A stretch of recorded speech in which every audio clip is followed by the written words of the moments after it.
नमस्कार दोस्तों, आपका स्वागत है हॉरर की दुनिया में। यहाँ हम आपके लिए लाते हैं उन कहानियों को जो आपके रोंगटे खड़े कर देंगी और दिल की धड़कनों को तेज कर देंगी। ऐसी रहस्यमयी कहानियां जहां आपको हर पल डर और खौफ का एहसास होगा।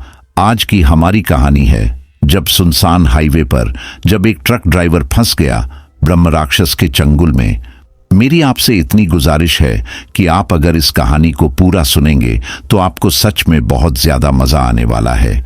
साथ ही अगर आप पहली बार हमारे इस चैनल पर आए हैं तो चैनल को अभी सब्सक्राइब कर लीजिए। ऐसा करने से हमारी और आपकी नजदीकियां बढ़ जाएगी और आगे आने वाली वीडियो आप तक आसानी से पहुंच जाएगी। तो ज्यादा समय न लेते हुए जल्दी से अपनी कहानी को शुरू करते हैं। हेलो दोस्तों, मेरा नाम ब्रजेश है। मैं एक खलासी हूं और मेरी उम्र 30 साल है। मैं ट्रक ड्राइवर उमेश भाई के साथ काम करता हूं। ट्रक चलाने और अलग अलग जगहों पर जाने का काम मुझे बहुत पसंद है। लेकिन एक घटना ने मेरी जिंदगी बदल दी। ये घटना इतनी खौफनाक थी कि आज भी जब मैं इसे याद करता हूं तो मेरी रूह कांप उठती है। ये 1947 के जनवरी महीने की बात है। उस कड़कड़ाती ठंड और कोहरे भरी रात में जो मेरे साथ हुआ, उसे सुनने के बाद शायद आप भी डर के मारे रात में हाईवे पर सफर करने से पहले 10 बार सोचेंगे। ये कहानी एक ब्रह्म राक्षस की है जिसने मुझे मौत के इतने करीब पहुंचा दिया था कि मैं आज तक अपनी किस्मत पर यकीन नहीं कर पाता। तो सुनिए ये डरावनी दास्तान। ये 1947 के जनवरी की कड़ाके की ठंड थी। सर्दी इतनी तेज थी कि हवा में जैसे बर्फ घुली हो। उमेश और ब्रजेश, जो एक ट्रक ड्राइवर और उसका खलासी थे, ने अपनी यात्रा की शुरुआत की। उमेश ने अपने लंबे अनुभव के आधार पर ब्रजेश को ट्रक चलाने के कुछ गुर सिखाए थे और दोनों के बीच एक मजबूत आपसी समझ थी। उस रात उन्होंने अपनी यात्रा के लिए एक बड़ा फैसला किया था। रात के अंधेरे में बंगाल के सुनसान हाईवे से माल लेकर दूसरे शहर जाने का। ट्रक की हेडलाइट्स ने अंधेरी सड़क को हल्का सा रोशन किया था, लेकिन चारों ओर घना कोहरा ऐसा लग रहा था जैसे कोई सफेद चादर पूरी सड़क पर बिछी हो। ब्रजेश ने अपनी पुरानी शाल को और कसकर लपेट लिया और उमेश ने अपनी ऊनी टोपी खींचकर कानों को ढक लिया। ट्रक का इंजन धीमे धीमे गुर्रा रहा था, जैसे वह भी ठंड से कांप रहा हो। रात का समय था और आसमान में चांदनी बिल्कुल गायब थी। अंधेरा इतना गहरा था कि अगर हेडलाइट बंद हो जाए तो आंख के सामने हाथ तक नजर न आए। दोनों एक दूसरे से बातें करते जा रहे थे ताकि नींद का झोंका उन्हें ना जकड़ ले। ब्रजेश ने उमेश से पूछा, भाई क्या आपने कभी इस रास्ते पर कुछ अजीब देखा है? उमेश ने एक हल्की मुस्कान के साथ कहा, ब्रजेश, ये रास्ता जितना दिखने में शांत लगता है उतना ही रहस्यमय है। लेकिन मैं हमेशा अपनी माला साथ रखता हूं। भगवान का नाम लो, कुछ नहीं होगा। हालांकि उमेश ने ब्रजेश को दिलासा देने की कोशिश की, लेकिन उसकी आंखों में हल्की चिंता साफ झलक रही थी। यह रास्ता पहले भी रहस्यमय घटनाओं के लिए कुख्यात था। गांव के बुजुर्गों की कहानियों के अनुसार इस रास्ते पर एक पुराना पीपल का पेड़ है जहां कई रहस्यमय मौतें हो चुकी हैं। लेकिन उमेश और ब्रजेश जैसे लोग जो अपनी रोजी रोटी के लिए हर खतरे को पार कर जाते हैं, इन कहानियों पर ज्यादा ध्यान नहीं देते थे। ट्रक धीरे धीरे आगे बढ़ रहा था। इंजन की आवाज और पहियों की गड़गड़ाहट ही इस सुनसान रात में जीवन का एहसास करा रही थी। सड़क के दोनों तरफ घने जंगल थे जहां से ठंडी हवा चल रही थी। इस बीच उमेश ने महसूस किया कि हवा में एक अजीब सा सन्नाटा है जो सामान्य से कहीं ज्यादा डरावना था। यह सन्नाटा जैसे किसी बड़ी घटना का संकेत दे रहा था। ब्रजेश ने हिचकिचाते हुए कहा, भाई मुझे ऐसा लग रहा है जैसे कोई हमें देख रहा है। उमेश ने उसकी बात को हल्के में लिया और कहा, तू ज्यादा सोचता है ब्रजेश, सफर लंबा है, थोड़ा आराम कर ले। लेकिन उमेश को भी अंदर ही अंदर एक अजीब सी बेचैनी महसूस हो रही थी, जैसे कुछ बड़ा और अनहोनी उनके रास्ते में इंतजार कर रही हो। जैसे जैसे वे हाईवे पर आगे बढ़ते गए, सड़क और ज्यादा सुनसान होती गई। गाड़ियों की आवाजाही बिल्कुल खत्म हो चुकी थी। दूर कहीं उल्लू की डरावनी आवाज आ रही थी और पेड़ों की शाखाएं हवा के झोंकों के साथ डरावने साए बना रही थीं। ट्रक की हेडलाइट्स जब भी उन पेड़ों पर पड़ती, ऐसा लगता जैसे कोई आकृति वहां खड़ी हो। यह सफर जितना साधारण लग रहा था, उतना ही अजीब और भूतिया होता जा रहा था। क्या यह सिर्फ ठंड और अंधेरे का असर था, या सचमुच कुछ अनहोनी उनके सामने आने वाली थी? यात्रा ने उन्हें एक ऐसे मोड़ पर ला खड़ा किया था जहां से उनका सफर सिर्फ मीलों की दूरी नहीं, बल्कि डर और रहस्य से भरा हुआ था। अब शुरू होती है उनकी असली परीक्षा। जैसे जैसे ट्रक उस सुनसान हाईवे पर आगे बढ़ रहा था, सड़क का माहौल और भी अजीब होता जा रहा था। चारों ओर गहरा अंधकार फैला था और ठंडी हवा की सरसराहट ऐसी लग रही थी जैसे किसी ने धीरे से कानों में फुसफुसाया हो। ब्रजेश ने एक बार फिर डर भरी निगाहों से सड़क के दोनों ओर घने जंगल को देखा। भाई, ये रास्ता कुछ ज्यादा ही डरावना है। लगता है जैसे ये पेड़ हमें घूर रहे हों। उमेश ने हंसते हुए कहा, तूने जिंदगी में ज्यादा फिल्में देख ली हैं। पेड़ भला किसी को घूर सकते हैं। लेकिन अंदर ही अंदर उमेश को भी महसूस हो रहा था कि आज की रात कुछ अलग है। सड़क पर अजीब सा सन्नाटा था, जैसे यह सन्नाटा किसी तूफान के आने से पहले की चेतावनी हो। कुछ दूर चलने के बाद अचानक ब्रजेश ने चौंक कर कहा, भाई रुक, देखो आगे वो क्या है। उमेश ने ब्रेक लगाई और ट्रक धीरे धीरे रुक गया। उनकी हेडलाइट्स के उजाले में सड़क के किनारे एक विशाल और पुराना पीपल का पेड़ दिखाई दिया। यह पेड़ साधारण पेड़ों जैसा नहीं था। उसकी शाखाएं इतनी लंबी थीं कि वे पूरे रास्ते पर छा गई थीं, और उसका तना इतना मोटा था कि लगता था जैसे कई शताब्दियों से यह यहां खड़ा हो। पेड़ पर अनगिनत जटाएं लटक रही थीं, जो हवा के झोंकों के साथ धीरे धीरे हिल रही थीं।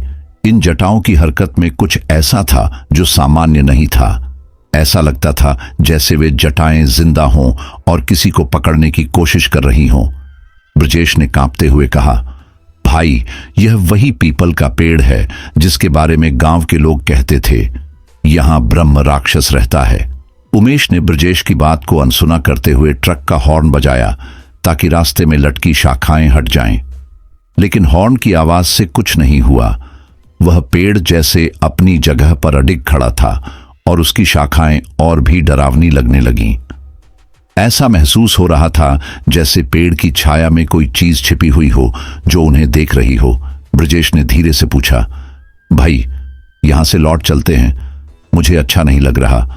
लेकिन उमेश, जो अपने साहस के लिए जाना जाता था, ने कहा, लौटने का कोई फायदा नहीं। रास्ता यहीं से होकर जाएगा। डर को अपने ऊपर हावी मत होने दे। उमेश ने ट्रक का गियर बदला और धीरे धीरे पेड़ के पास से गुजरने की कोशिश की। जैसे ही ट्रक पेड़ के पास पहुंचा, ट्रक के अंदर का तापमान अचानक गिर गया। ऐसा लगा जैसे किसी ने बर्फीली हवा का झोंका ट्रक के अंदर भेज दिया हो। ब्रजेश ने शाल को कसकर पकड़ लिया और भगवान का नाम जपने लगा। जैसे ही ट्रक पेड़ के नीचे से गुजरने लगा, अचानक ट्रक की हेडलाइट्स बुझ गईं। अंधेरा ऐसा छा गया जैसे पूरी दुनिया काले पर्दे के पीछे छिप गई हो। उमेश ने घबराकर ट्रक को रोकने की कोशिश की, लेकिन ब्रेक भी काम नहीं कर रहे थे। ट्रक धीरे धीरे आगे बढ़ रहा था और उमेश और ब्रजेश दोनों को लग रहा था कि यह पेड़ उन्हें अपने अंदर खींच रहा है। पेड़ के पास से गुजरते हुए ब्रजेश ने महसूस किया कि उसके कानों में किसी की फुसफुसाहट गूंज रही है।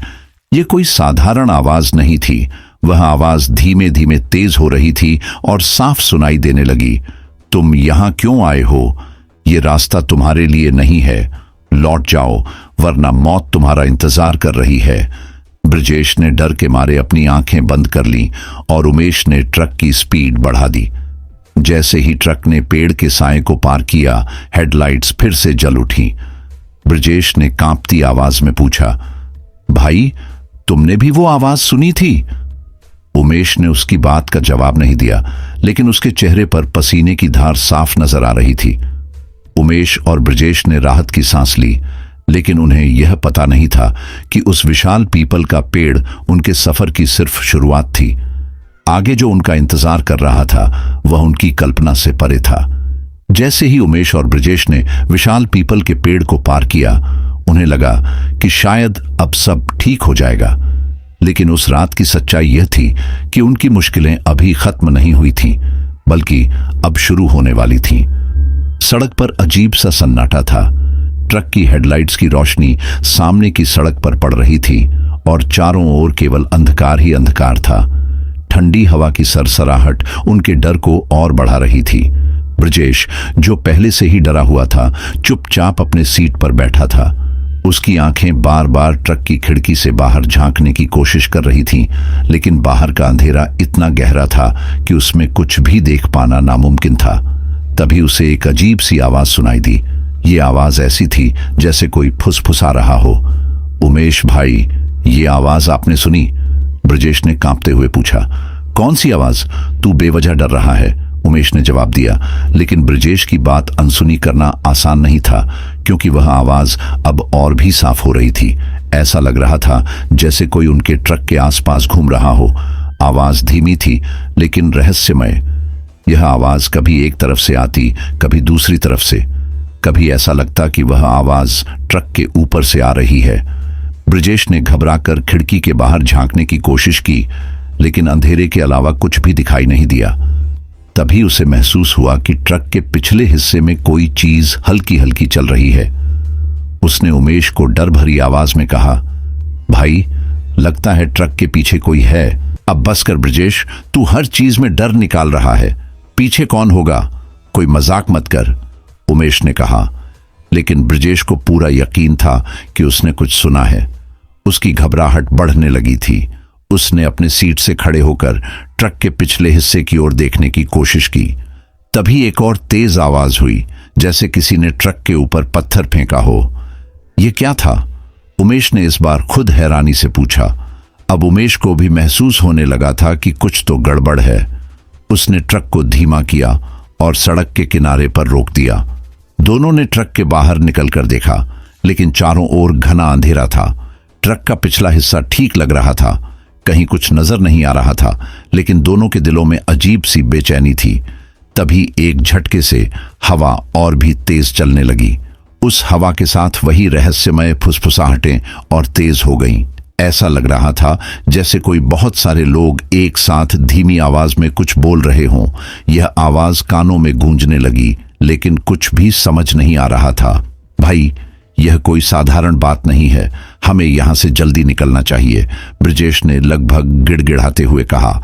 उमेश ने भी महसूस किया कि यह कोई सामान्य घटना नहीं है।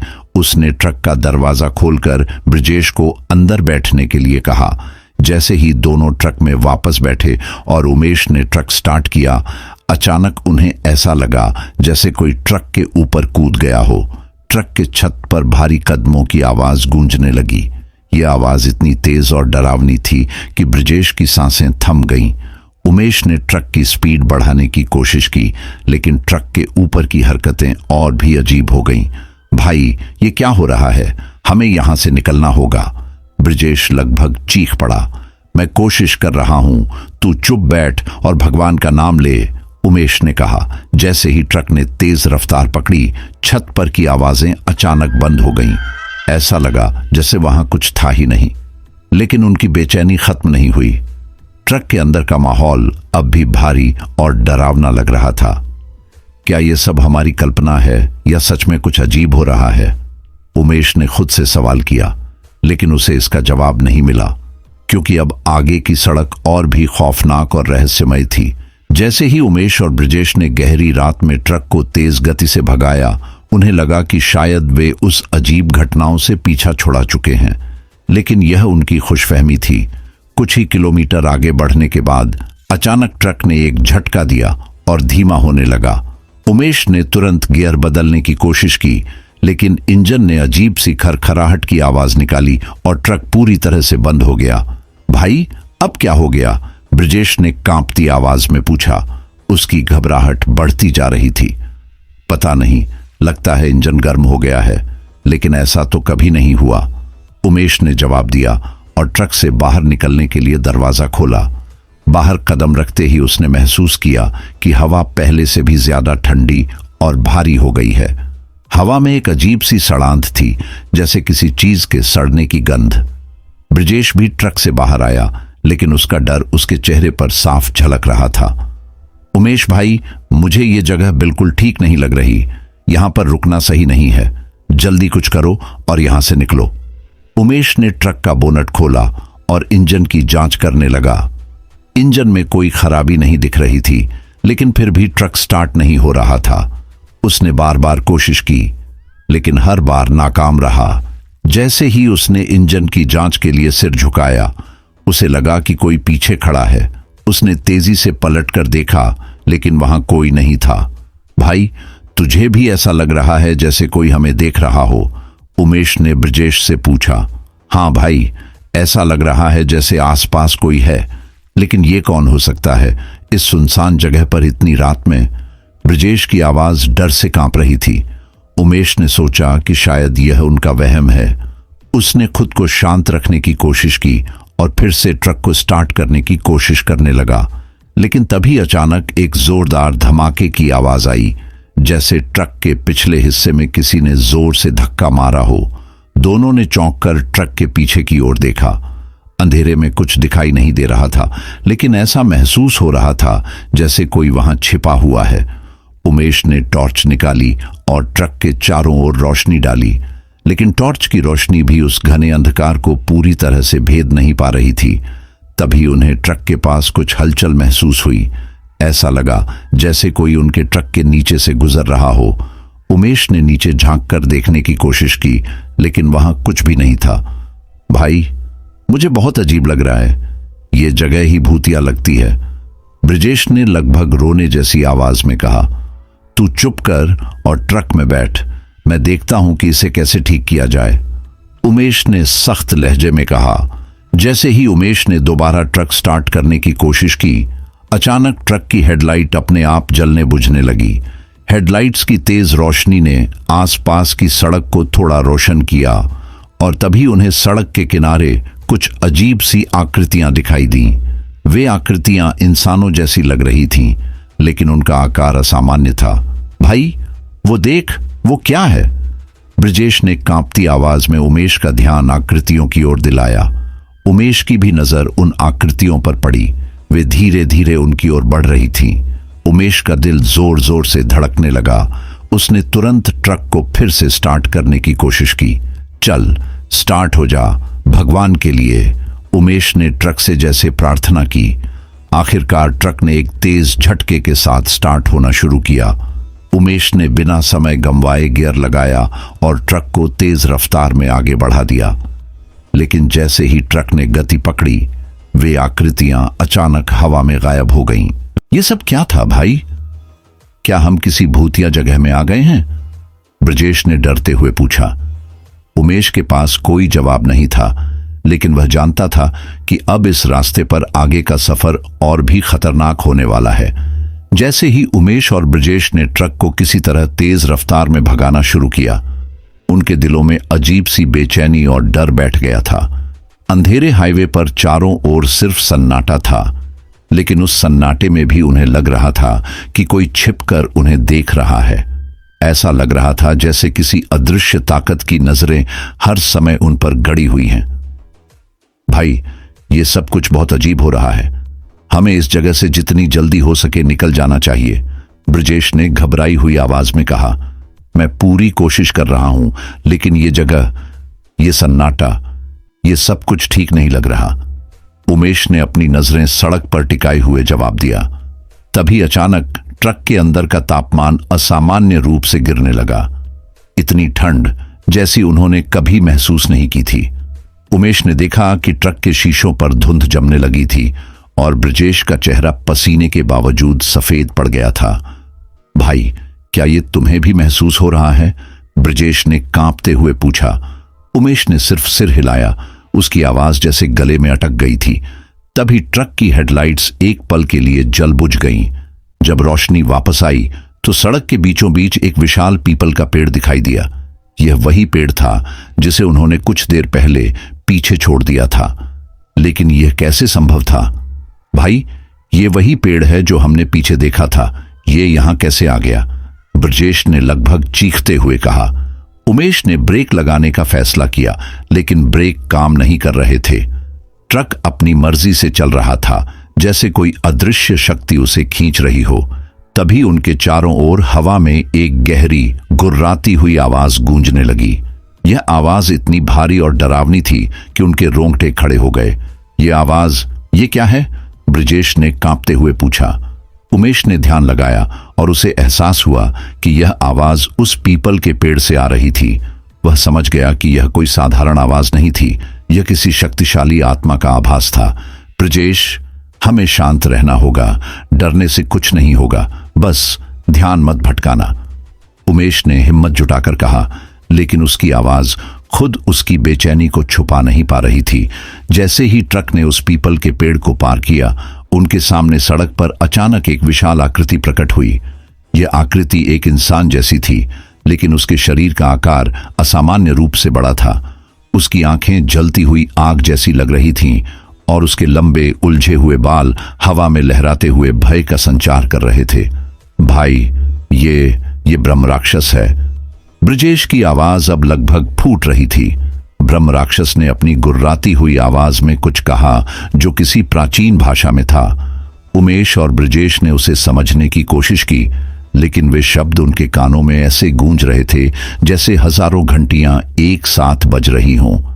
तभी ब्रह्म राक्षस ने अपने लंबे खौफनाक हाथ ट्रक की ओर बढ़ाए। ट्रक हिलने लगा, जैसे कोई उसे अपनी ताकत से रोकने की कोशिश कर रहा हो। उमेश ने पूरी ताकत से गियर बदलने और ट्रक को भगाने की कोशिश की, लेकिन ट्रक हिल तक नहीं रहा था। भाई, हम यहां से बच नहीं पाएंगे, ब्रजेश ने रोते हुए कहा। उमेश ने हिम्मत नहीं हारी। उसने ब्रह्म राक्षस की आंखों से नजरें मिलाईं और जोर से चिल्लाया, हमें कुछ मत कर, हमें जाने दे। लेकिन ब्रह्म राक्षस की आवाज और तेज हो गई। उसने अपने हाथों से ट्रक को घेर लिया और ट्रक के चारों ओर हवा इतनी ठंडी हो गई कि उमेश और ब्रजेश को अपनी सांसें रोकनी पड़ी। ऐसा लग रहा था जैसे उनके शरीर जकड़ गए हों। अचानक ब्रह्म राक्षस ने एक डरावनी हंसी छोड़ी और गायब हो गया। ट्रक वापस चलने लगा, लेकिन उनके चारों ओर अंधेरा और भी गहरा हो गया था। उमेश और ब्रजेश को समझ नहीं आ रहा था कि यह सब क्या था और आगे उनके साथ क्या होने वाला है। जब ट्रक आखिरकार उस भयानक जगह से आगे बढ़ा, तो उमेश और ब्रजेश दोनों के दिल में डर और सवालों का तूफान मच गया था। ब्रह्म राक्षस कौन था? वह वहां क्यों था? और सबसे बड़ी बात, उसने उन्हें क्यों नहीं मारा?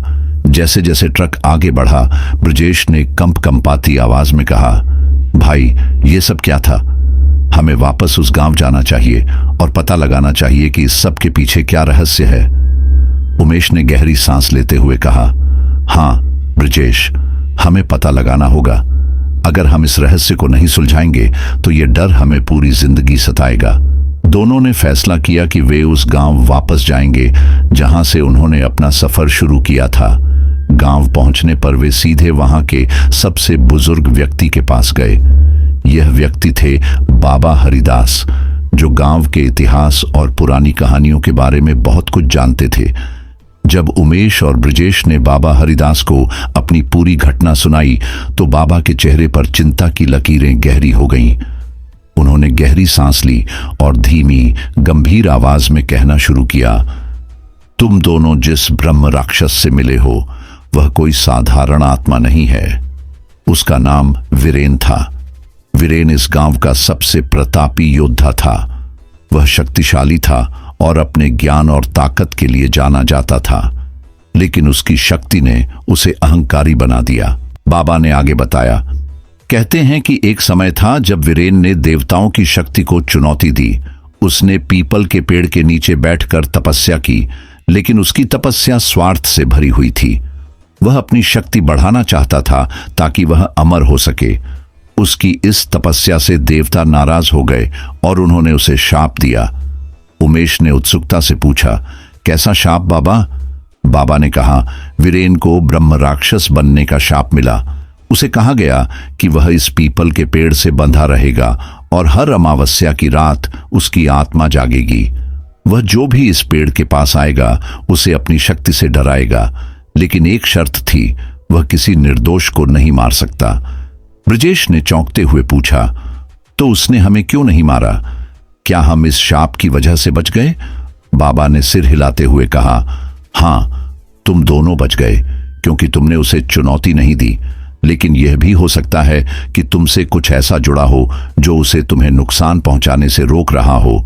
शायद तुम्हारे अंदर कोई पवित्र शक्ति है या तुम्हारा मकसद नेक था। उमेश और ब्रजेश की बेचैनी बढ़ती जा रही थी। बाबा ने अपनी बात को आगे बढ़ाया।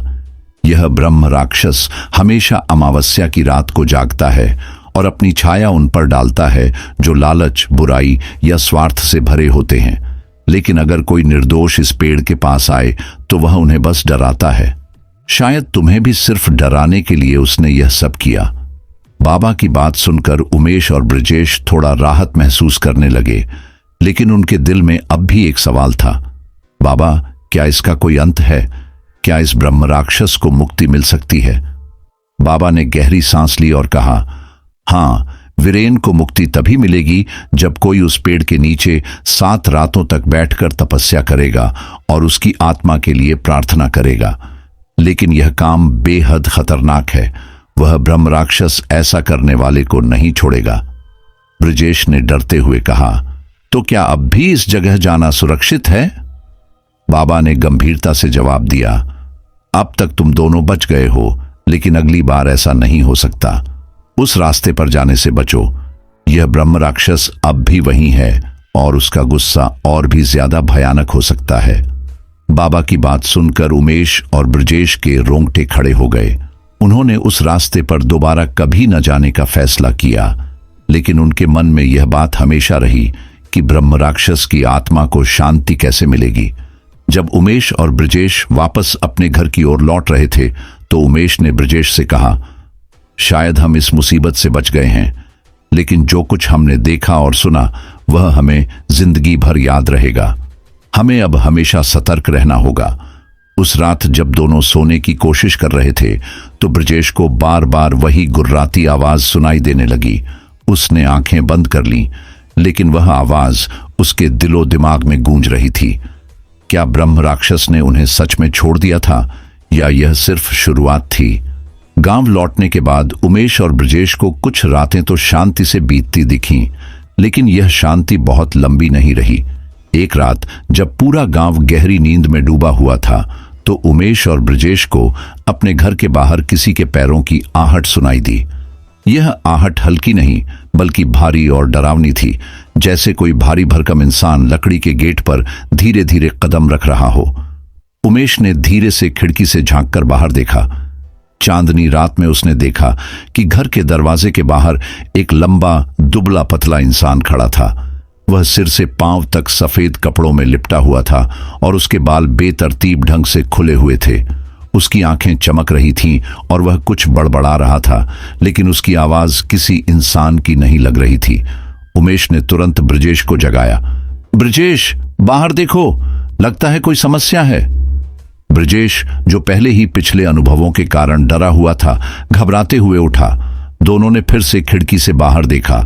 इस बार वह आदमी ज्यादा नजदीक आ चुका था। अब उसकी शक्ल साफ दिख रही थी। उसका चेहरा सूखा और झुर्रियों से भरा हुआ था। उसकी आंखों में गुस्से और दर्द का मिलाजुला भाव था। ये कौन है? ब्रजेश ने कांपती आवाज में पूछा। उमेश ने ठंडी सांस लेते हुए कहा, मुझे नहीं पता, लेकिन ऐसा लगता है जैसे वह हमें देख रहा है। उसकी आंखें सीधी हमारी खिड़की पर टिकी हुई हैं। तभी उस अजीब आदमी ने अपनी उंगली से उमेश और ब्रजेश की खिड़की की ओर इशारा किया। उसके होठों से कुछ शब्द फुसफुसाए, लेकिन वे शब्द समझ में नहीं आ रहे थे। अगले ही पल हवा में एक अजीब सी गंध फैलने लगी, जैसे किसी जलते हुए लोबान या चिलम की। ब्रजेश ने डरते हुए कहा, यह कोई आम आदमी नहीं है, लगता है यह कोई तांत्रिक है, लेकिन यह यहां क्यों आया है? तभी जैसे ही उस आदमी ने अपने हाथ हवा में लहराए, एक डरावनी सच्चाई सामने आई। बाबा हरिदास ने जिस ब्रह्म राक्षस की कहानी बताई थी, उसी कहानी में एक और पात्र था, एक तांत्रिक, जिसने वीरेन को शाप देने के दौरान उसकी शक्ति को और बढ़ा दिया था। यह तांत्रिक भी ब्रह्म राक्षस के साथ उसी शाप में बांध दिया गया था। बाबा हरिदास ने पहले ही बताया था कि तांत्रिक की आत्मा भी कभी कभी जाग जाती है और वह उन लोगों की तलाश करती है जो ब्रह्म राक्षस के रास्ते से बचकर निकल गए हों। ये आत्मा उन्हें डराने या उनके रहस्यों को उजागर करने के लिए आती है। तांत्रिक की आत्मा ने अब उमेश और ब्रजेश को निशाना बना लिया था। वह हवा में तैरता हुआ उनके घर के ओर करीब आने लगा। उसकी उंगलियां अजीब तरीके से मुड़ गईं, जैसे वह कोई मंत्र पढ़ रहा हो। उमेश और ब्रजेश ने डर के मारे दरवाजे को अंदर से बंद कर दिया, लेकिन तांत्रिक की आत्मा ने दरवाजे को ऐसे झकझोरा जैसे वह पल भर में टूट जाएगा। तभी ब्रजेश को एक बात याद आई। उसने बाबा हरिदास से सुना था कि तांत्रिक की आत्मा को रोकने का एक ही तरीका है, गायत्री मंत्र का जाप।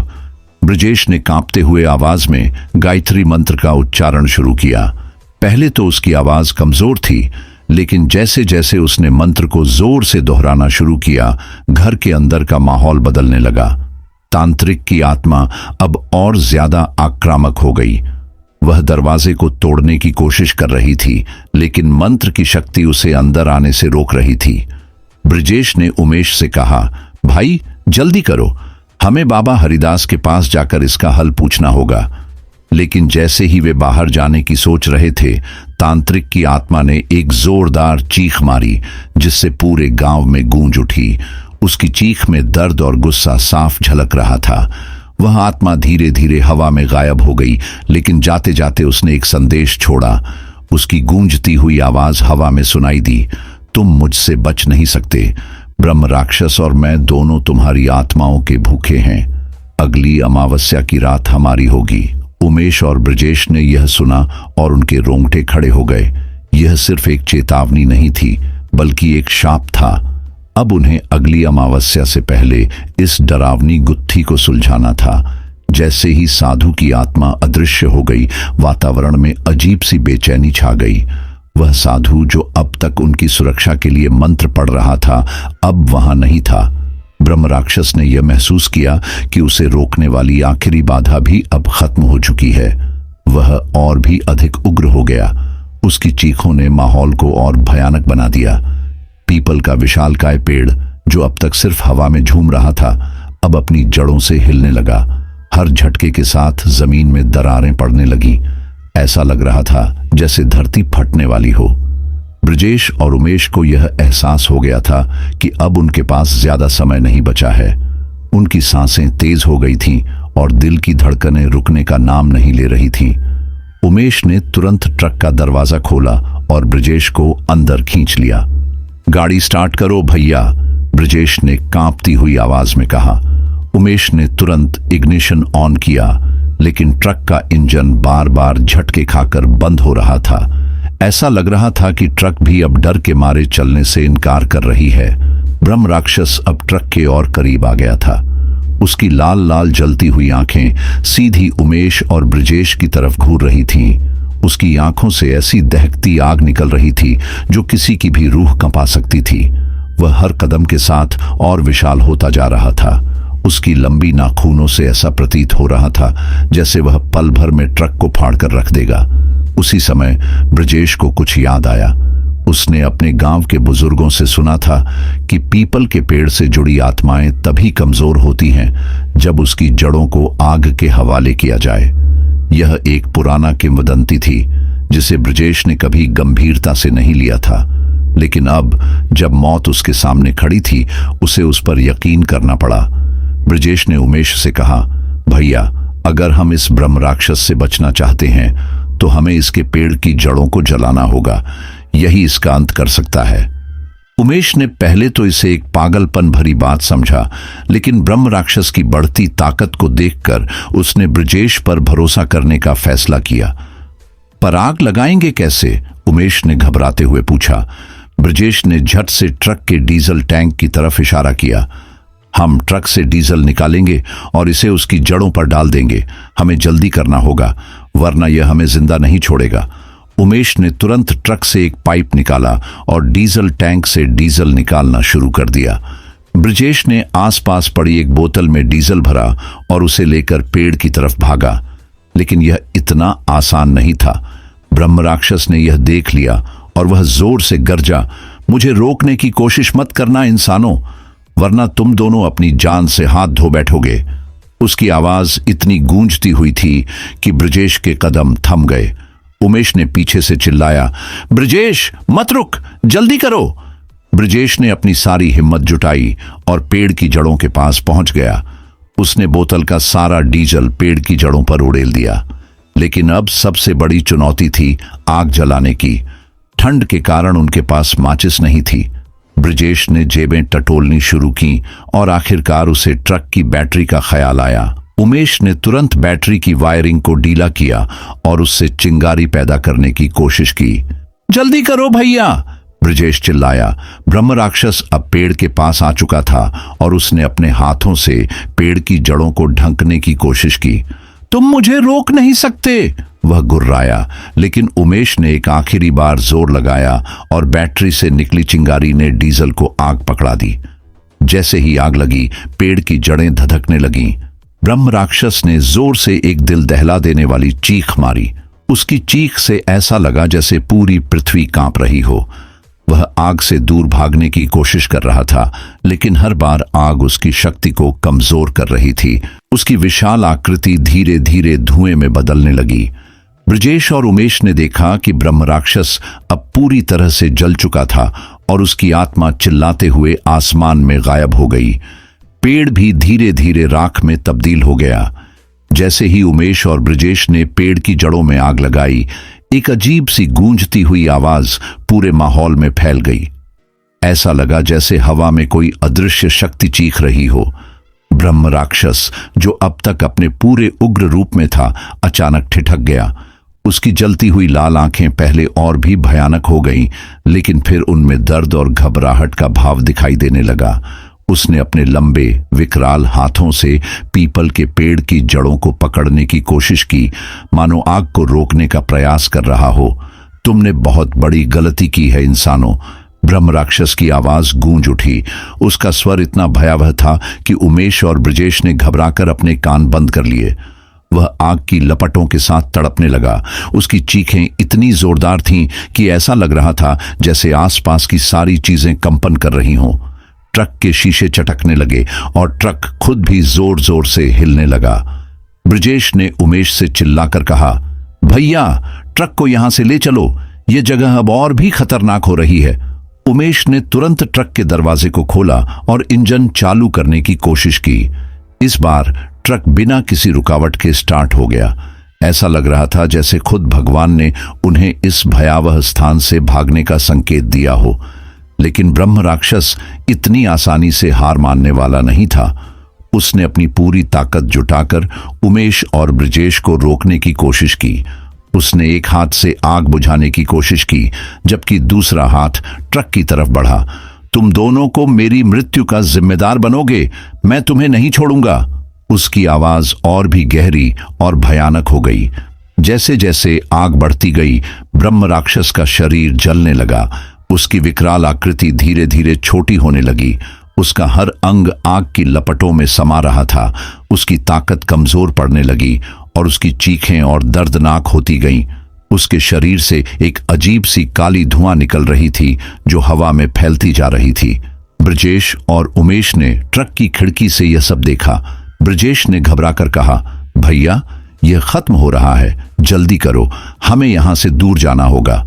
उमेश ने ट्रक को हाईवे की ओर मोड़ दिया, लेकिन उनकी नजरें अब भी पीछे मुड़ मुड़कर उस भयावह दृश्य को देख रही थीं।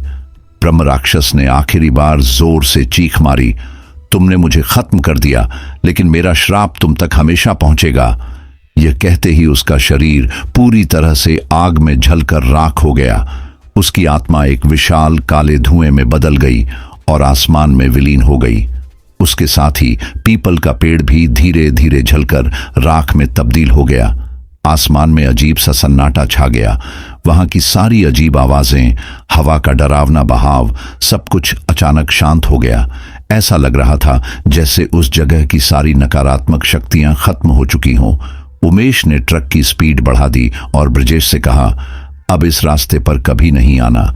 जो हुआ उसे भूलने की कोशिश करना, लेकिन यह बात हमेशा याद रखना कि इन भूतिया ताकतों से खेलने की गलती कभी मत करना। ब्रजेश ने सहमति में सिर हिलाया, लेकिन उसके चेहरे पर अब भी डर का भाव था। हाईवे पर ट्रक तेज गति से दौड़ रहा था, लेकिन दोनों की धड़कनें अब भी तेज थीं। कुछ किलोमीटर चलने के बाद जब उन्होंने पीछे मुड़कर देखा तो वह जगह अब सिर्फ अंधेरे में खो चुकी थी, परंतु उनके मन में ब्रह्म राक्षस की भयानक छवि हमेशा के लिए छप गई थी।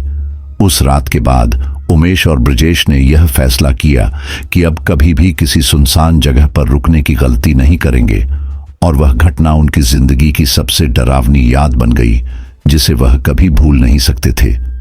कुछ घंटे बाद जब दोनों सुरक्षित अपने गंतव्य पर पहुंचे तो उन्होंने राहत की सांस ली, लेकिन यह घटना उनकी जिंदगी में एक भयानक याद बनकर रह गई। ब्रजेश ने अपने काम को छोड़ने का फैसला किया और गांव वापस लौट गया। उमेश ने भी यह तय किया कि अब वह कभी भी उस रास्ते पर नहीं जाएगा, लेकिन आज भी जब ब्रजेश और उमेश इस घटना को याद करते हैं तो उनकी रूह कांप उठती है। यह घटना सिर्फ एक कहानी नहीं थी, बल्कि एक ऐसी सच्चाई थी जिसने उन्हें मौत के मुंह से वापस खींचा था।